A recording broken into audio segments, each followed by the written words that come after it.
ಪ್ರೀತಿಯ ವಿದ್ಯಾರ್ಥಿಗಳೇ, ತರಗತಿ 1 ವಿಷಯ ಕನ್ನಡ. ಇಂದು FA3 ರಿವಿಷನ್ ಅನ್ನು ಮಾಡೋಣ. ಮುಂದಿನ ವಾರದಲ್ಲಿ ನಿಮಗೆ FA3 ಆರಂಭವಾಗುತ್ತೆ. ಅದರಲ್ಲಿ ಬರುವಂತಹ ಪೋಷಣೆ ಏನು ಅಂತಂದರೆ ಸ್ವರಗಳು, ವ್ಯಂಜನಗಳು, ಗುಣಿತಾಕ್ಷರಗಳಿರುತ್ತೆ. ಗುಣಿತಾಕ್ಷರಗಳು ಎಲ್ಲಿಂದ?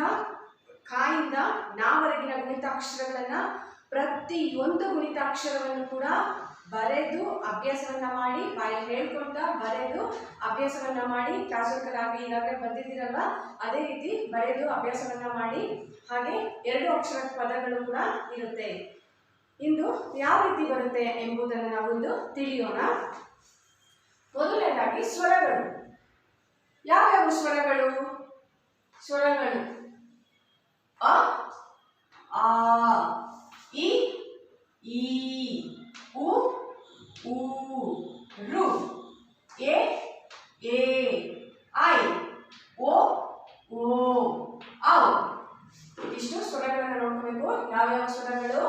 ಅ, ಆ, ಇ, ಉ, ಊ, ರು, ಎ, ಐ, ಓ, ಔ. ಹೀಗೆ ಎಷ್ಟು ಸ್ವರಾಕ್ಷರಗಳು ಬಂದಿದೆ? 13 ಸ್ವರಾಕ್ಷರಗಳಿವೆ. ಇವು ಸ್ವರಾಕ್ಷರಗಳು ಅಲ್ವಾ? ಯೋಗವಾಹಗಳು. ಯಾವ ಯೋಗವಾಹಗಳು? ಅಂ, ಅಹ. ಅಂಗೆ ಅನುಸ್ವರ ಅಂತ, ಅಹಗೆ ವಿಸರ್ಗ ಎಂದು ಕರೆಯುತ್ತೇವೆ. ಅಂ ಅನುಸ್ವರ, ಅಹ ವಿಸರ್ಗ. ಎಷ್ಟಿದೆ ಇದು? ಒಟ್ಟು 7 ಇದೆ. ನೆಕ್ಸ್ಟ್ ವ್ಯಂಜನಗಳನ್ನು ನೋಡೋಣ. ಇಲ್ಲಿ ವ್ಯಂಜನಗಳ ಬದಲಾಗಿ ಏನಿದೆ? ವ್ಯಂಜನಗಳನ್ನ ಆರಿಸಿ ಬರೆಯಿರಿ. ಇಲ್ಲಿ ಸ್ವರಗಳಿದೆ, ಯೋಗವಾಹಗಳಿದೆ, ವ್ಯಂಜನಗಳಿವೆ. ಇದರಲ್ಲಿ ನೀವು ಯಾವುದನ್ನ ಮಾತ್ರ ಆರಿಸಿ ಬರೀಬೇಕು? ಅಕ್ಷರಗಳನ್ನ, ವ್ಯಂಜನಾಕ್ಷರಗಳನ್ನ ಮಾತ್ರ ಆರಿಸಿ ಈ ಚಿತ್ರದಲ್ಲಿ ನೀವು ಬರೀಬೇಕು. ಹಾಗಿದ್ರೆ ನೋಡೋಣ, ಯಾವ ಸ್ವರಾಕ್ಷರಗಳು, ಯಾವ ಯೋಗವಾಹಗಳು, ಯಾವ ವ್ಯಂಜನಾಕ್ಷರಗಳು. ವ್ಯಂಜನಾಕ್ಷರಗಳನ್ನ ಆರಿಸಿ ಈ ನಕ್ಷೆಯಲ್ಲಿ ನೀವು ಬರೀಬೇಕು. ಹಾಗಿದ್ರೆ ನೋಡೋಣ. ಕ. ಕ ಎನ್ನುವುದು ಸ್ವರನ, ವ್ಯಂಜನ, ಯೋಗವಾಹನ. ಯಾವ ಅಕ್ಷರ? ವ್ಯಂಜನ. ಇಲ್ಲಿ ಕೇಳಿದ್ದು ವ್ಯಂಜನಾಕ್ಷರನ ಬರೀರಿ. ಇದು ಕ ಎಂದು ವ್ಯಂಜನಾಕ್ಷರ. ಸೊ ಹಾಗಾಗಿ ನಾವಿಲ್ಲಿ ಕ ಅಕ್ಷರವನ್ನ ಬರೀತಾ ಇದ್ದೀವಿ ಅಲ್ವಾ? ಬರೀಬೇಕು. ನೆಕ್ಸ್ಟ್ ಈ. ಇದು ಯಾವ ಅಕ್ಷರ? ಸ್ವರಾಕ್ಷರ. ಹಾಗಾಗಿ ಇದು ಬರೆಯೋ ಹಾಗಿಲ್ಲ. ನೆಕ್ಸ್ಟ್ ಇದು ಯಾವ ಅಕ್ಷರ? ಯ. ಯಾವ ಅಕ್ಷರ? ಯ. ಇದು ಯಾವ ಅಕ್ಷರ? ವ್ಯಂಜನಗಳು. ಹಾಗಾಗಿ ನಾವಿಲ್ಲಿ ಬರೆಯೋಣ ಅಲ್ವಾ? ಯ. ನೆಕ್ಸ್ಟ್ ಮ. ಇದು ಸ್ವರನ, ವ್ಯಂಜನನ? ಇದು ವ್ಯಂಜನಾಕ್ಷರ. ಹಾಗಾಗಿ ನಾವಿಲ್ಲಿ ಬರೆಯೋಣ ಮ. ನಂತರ ಇದು ಯಾವ ಅಕ್ಷರ? ಆ. ಇದು ಯಾವ ಅಕ್ಷರ? ಆ. ಇದು ಯಾವ ಅಕ್ಷರ? ಸ್ವರಾಕ್ಷರ. ಹಾಗಾಗಿ ಇದು ಬರೆಯುವ ಹಾಗಿಲ್ಲ. ನೆಕ್ಸ್ಟ್ ಇದು ಯಾವ ಅಕ್ಷರ? ಡ. ಯಾವ ಅಕ್ಷರ? ಡ. ಡ ಎಂದು ವ್ಯಂಜನಾಕ್ಷರ. ಹಾಗಾಗಿ ನಾವಿಲ್ಲಿ ಬರೆಯೋಣ ಡ ಎಂಬ ಅಕ್ಷರವನ್ನು. ನಂತರ ಆಹ. ಇದು ಯಾವ ಅಕ್ಷರ? ಆಹ. ಇದು ಯೋಗವಾಹನ. ಹಾಗಾಗಿ ಇದು ಬರೆಯುವಾಗಿಲ್ಲ. ನೆಕ್ಸ್ಟ್ ಇದು ಯಾವ ಅಕ್ಷರ? ಛ. ಛ ವ್ಯಂಜನಾಕ್ಷರನ? ಹೌದು, ವ್ಯಂಜನಾಕ್ಷರ. ಹಾಗಾಗಿ ನಾವಿಲ್ಲಿ ನಕ್ಷೆಯಲ್ಲಿ ಬರೆಯೋಣ ಆ. ನೆಕ್ಸ್ಟ್ ಇದು ಯಾವ ಅಕ್ಷರ? ಘ. ಇದು ಯಾವ ಅಕ್ಷರ? ಘ. ಇದು ಕೂಡ ವ್ಯಂಜನಾಕ್ಷರ. ಹಾಗಾಗಿ ನಾವಿಲ್ಲಿ ಬರೆಯೋಣ. ಇದು ಯಾವ ಅಕ್ಷರ? ನ್ಯ. ಇದು ಕೂಡ ವ್ಯಂಜನಾಕ್ಷರ. ನಾವಿಲ್ಲಿ ಬರೆಯೋಣ. ನಂತರ ಫ. ಇದು ಯಾವ ಅಕ್ಷರ? ಫ. ಇದು ಯಾವ ಅಕ್ಷರ? ಫ. ವ್ಯಂಜನಾಕ್ಷರ. ಹಾಗಾಗಿ ನಾವಿಲ್ಲಿ ಬರೀತಾ ಇದ್ದೀವಿ. ನಂತರ ಇದು ಯಾವ ಅಕ್ಷರ? ಊ. ಇದು ಯಾವ ಅಕ್ಷರ? ಊ. ಇದು ಸ್ವರಾಕ್ಷರ. ಹಾಗಾಗಿ ನಾವು ಇದನ್ನ ಬರಿತಾ ಇಲ್ಲ, ಯಾಕಂದ್ರೆ ನಾವು ವ್ಯಂಜನಾಕ್ಷರಗಳನ್ನು ಮಾತ್ರ ಆರಿಸಿ ಇಲ್ಲಿ ಬರೆಯೋದ್ರಿಂದ ಊ ಎಂಬುದು ಸ್ವರಾಕ್ಷರ. ಹಾಗಾಗಿ ಇದನ್ನ ಬರೆಯುವ ಹಾಗಿಲ್ಲ. ನಂತರ ಇದು ಯಾವ ಅಕ್ಷರ? ವ. ಇದು ಯಾವ ಅಕ್ಷರ? ವ. ವ ಯಾವ ಅಕ್ಷರ? ವ್ಯಂಜನಾಕ್ಷರ. ಹಾಗಾಗಿ ನಾವು ಇಲ್ಲಿ ಬರಿಬೇಕಾ? ಹೌದು, ಬರೀಬೇಕು ವ ಅಕ್ಷರ. ನಂತರ ಇದು ಯಾವ ಅಕ್ಷರ? ಭ. ಇದು ಯಾವ ಅಕ್ಷರ? ಭ. ಇದು ವ್ಯಂಜನಾಕ್ಷರ. ಹಾಗಾಗಿ ನಾವಿಲ್ಲಿ ಬರೆಯೋಣ. ನಂತರ ಇದು ಯಾವ ಅಕ್ಷರ? ಐ. ಇದು ಯಾವ ಅಕ್ಷರ? ಐ. ಇದು ಸ್ವರಾಕ್ಷರ. ಇದು ಬರೆಯೋ ಹಾಗಿಲ್ಲ. ನಂತರ ಇದು ಯಾವ ಅಕ್ಷರ? ಓ. ಇದು ಯಾವ ಅಕ್ಷರ? ಓ. ಓ ಸ್ವರಾಕ್ಷರ. ಹಾಗಾಗಿ ಇದನ್ನು ಬರೆಯೋ ಹಾಗಿಲ್ಲ. ನಂತರ ಇದು ಯಾವ ಅಕ್ಷರ? ನ. ಇದು ವ್ಯಂಜನಾಕ್ಷರ. ಹಾಗಾಗಿ ನಾವಿಲ್ಲಿ ಬರೆಯೋಣ ನ. ನಂತರ ಇದು ಯಾವ ಅಕ್ಷರ? ತ. ಇದು ಕೂಡ ವ್ಯಂಜನಾಕ್ಷರ. ಹಾಗಾಗಿ ನಾವಿಲ್ಲಿ ಬರೆಯೋಣ ತ. ಯಾವ್ಯಾವ ಒಟ್ಟು ವ್ಯಂಜನಾಕ್ಷರಗಳು? ಕ, ಕ ಯ ಮ ಡ ಛ ಘ ಞ ಫ ವ ಭ ನ ಥ. ಇದಿಷ್ಟು ವ್ಯಂಜನಾಕ್ಷರಗಳನ್ನು ನಾವು ಆರಿಸಿ ಇಲ್ಲಿ ಬರೆದಿದ್ದೇವೆ. ಇನ್ನು ಉಳಿದಿದ್ದೆಲ್ಲ ಸ್ವರಾಕ್ಷರಗಳು, ಹಾಗಾಗಿ ಇವನ್ನ ಬರೆದಿಲ್ಲ. ಇದಿಷ್ಟು ಇಮೇಲ್. ನೆಕ್ಸ್ಟ್ ಲೈನ್ ನೋಡೋಣ.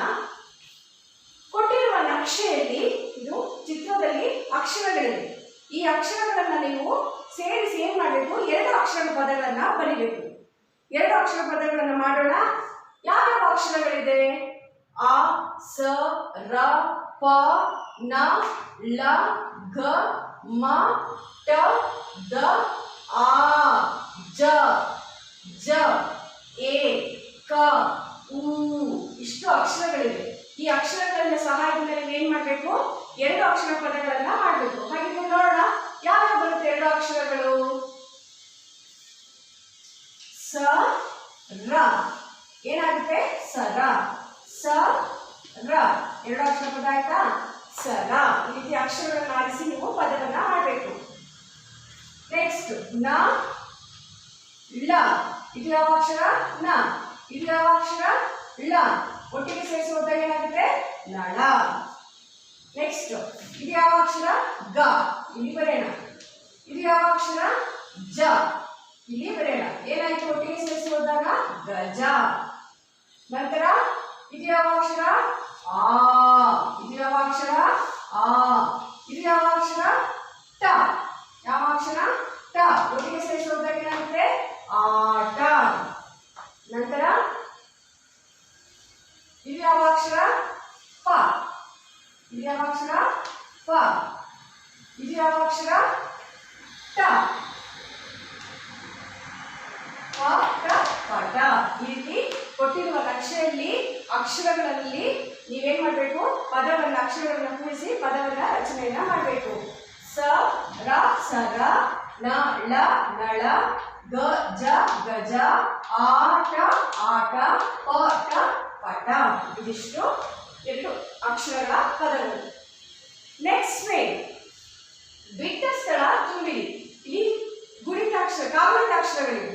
ಇದರಲ್ಲಿ ಬಿಟ್ಟ ಸ್ಥಳವನ್ನು ನೀವು ಯಾವುದು ಬಿಟ್ಟೋಗಿದೆ ಆಗಿದೆ ನೋಡೋಣ. ಜ. ಜ ಆದ್ಮೇಲೆ ಏನ್ ಬರ್ಬೇಕು ಇಲ್ಲಿ? ಜ.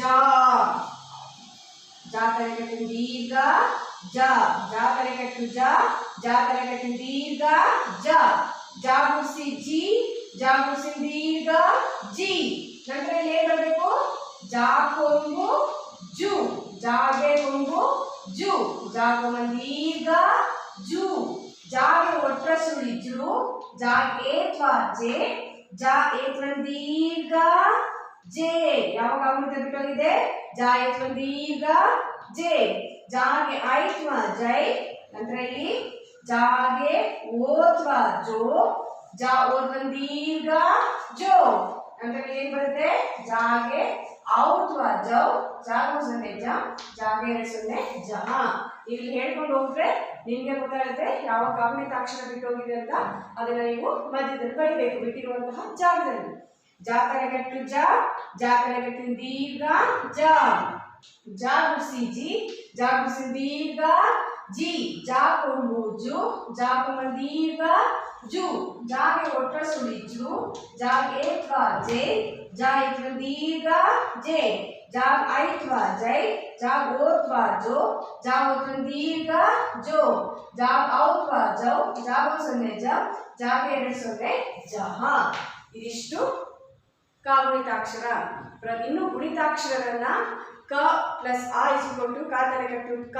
ಆ ಮಾದರಿಯಲ್ಲಿ ಗುಣಿತಾಕ್ಷರಗಳನ್ನ ಕ ಇಂದ ನಾವರೆಗಿನ ಗುಣಿತಾಕ್ಷರಗಳನ್ನ ಪ್ರತಿಯೊಂದು ಅಕ್ಷರದ ಕಾಗುಣಿತವನ್ನ ನೀವು ಬರೆದು ಅಭ್ಯಾಸ ಮಾಡಲೇಬೇಕು.